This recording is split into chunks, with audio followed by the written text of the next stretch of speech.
ঘূর্ণিঝড়ের রেশ কাটতে না কাটতে চোখ রাঙাচ্ছে বন্যা। ইতিমধ্যে পানিতে ভাসছে সিলেট, এবার বন্যার সংখ্যায় গোটা দেশ। ঘূর্ণিঝড় রেমালে উপকূলের 20 জেলায় ক্ষয়ক্ষতি প্রায় 7,000 কোটি টাকা। শুধুমাত্র ফসলই নষ্ট হয়েছে 1,000 কোটি টাকার উপরে।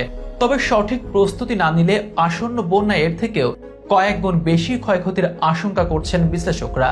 বিশেষ করে সীমানার ওপার থেকে বাংলাদেশে প্রবেশ করা 57টি নদ নদী নিয়েই সব থেকে বেশি দুশ্চিন্তা। নদী নিয়ে পাশের দেশগুলোর সাথে সমস্যার সমাধান না হলে এমন দুর্যোগ থামবে না বলে মত বিশ্লেষকদের। জনমনে প্রশ্ন, তবে কি এবারও বড় বন্যার কবলে পড়তে যাচ্ছে দেশ?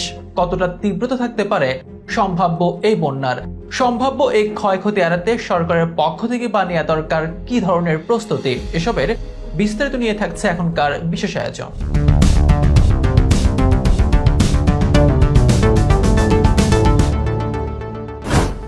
ঘূর্ণিঝড় রেমালের ক্ষয়ক্ষতি এখনো কাটিয়ে উঠতে পারেনি উপকূলবাসী। এর মধ্যে শঙ্কা নতুন দুর্যোগের। এবার বন্যায় ভাসতে যাচ্ছে সারা দেশ, এমনটাই পূর্বাভাস দিয়েছে আবহাওয়া অধিদপ্তর আর পানি উন্নয়ন বোর্ড। ইতিমধ্যে বন্যায় বিপর্যস্ত সিলেট, পানিবন্দী প্রায় 6 লক্ষ মানুষ। কিন্তু শুধু সিলেট নয়, এবার সারা দেশে বাড়তে যাচ্ছে নদ নদীর পানি, দেখা দিচ্ছে বন্যার সংখ্যা। শুধু দেশের অভ্যন্তরীণ বৃষ্টি নয়, বাংলাদেশকে ভাবাচ্ছে উজানের পাহাড়ি ঢল আর ভারতের অতিবৃষ্টি। সারা বছর দেশের নদীগুলো শুষ্ক থাকার কারণে যে নব্যতা সংকট তৈরি হয়েছে, তা উজানের পাহাড়ি ঢলের বিশাল পরিমাণ পানি ধারণ করতে সক্ষম নয় বলেই মত বিশ্লেষকদের। সেজন্যই বন্যার ক্ষয়ক্ষতি বাড়ার আশঙ্কা তাদের। এবার আসা যাক, আসলে এবছর বন্যা হবে কিনা। এই বিষয়ে 2 জুন রবিবার এক দীর্ঘমেয়াদী পূর্বাভাস দিয়েছে আবহাওয়া অধিদপ্তর। তাতে বলা হয়েছে, চলতি জুন মাসে দেশের বেশ কিছু অঞ্চলে স্বল্প মেয়াদী বন্যার ব্যাপক সম্ভাবনা রয়েছে। এতে আরো বলা হয়, চলতি মাসে ভারী বৃষ্টিপাত জনিত কারণে দেশের উত্তরাঞ্চল, উত্তর পূর্বাঞ্চল এবং দক্ষিণ পূর্বাঞ্চলের কতিপয় স্থানে স্বল্প মেয়াদী বন্যা পরিস্থিতির সৃষ্টি হতে পারে। এছাড়া চলতি মাসের প্রথম সপ্তাহের প্রথমার্ধে সারা দেশে দক্ষিণ পশ্চিম মৌসুমী বায়ু বর্ষাকাল বিস্তার লাভ করতে পারে, যা মূলত বর্ষাকালের আগমন ঘটাবে। এতে সামগ্রিকভাবে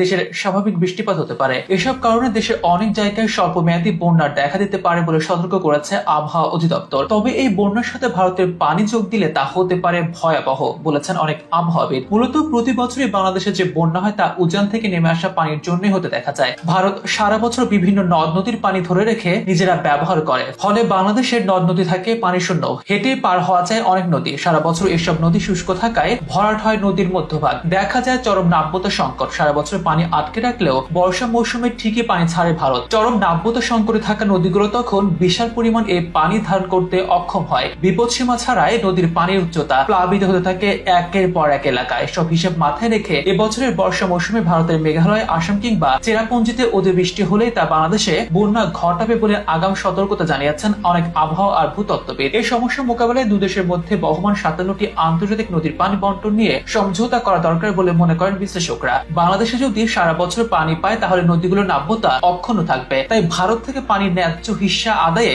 দেশটির সাথে আলোচনা চালিয়ে যাওয়ার দাবি সাধারণ জনগণের, যা দেশের বন্যা পরিস্থিতির জন্য দীর্ঘমেয়াদী একটি সমাধান হতে পারে। তবে আসন্ন সম্ভাব্য বন্যা মোকাবেলায় প্রান্তিক পর্যায়ে জনসচেতনতা আর দুর্যোগ ব্যবস্থাপনার জন্য সরকারি দপ্তরগুলোর যথাযথ প্রস্তুতি নেওয়ার পরামর্শ সচেতন মহলের।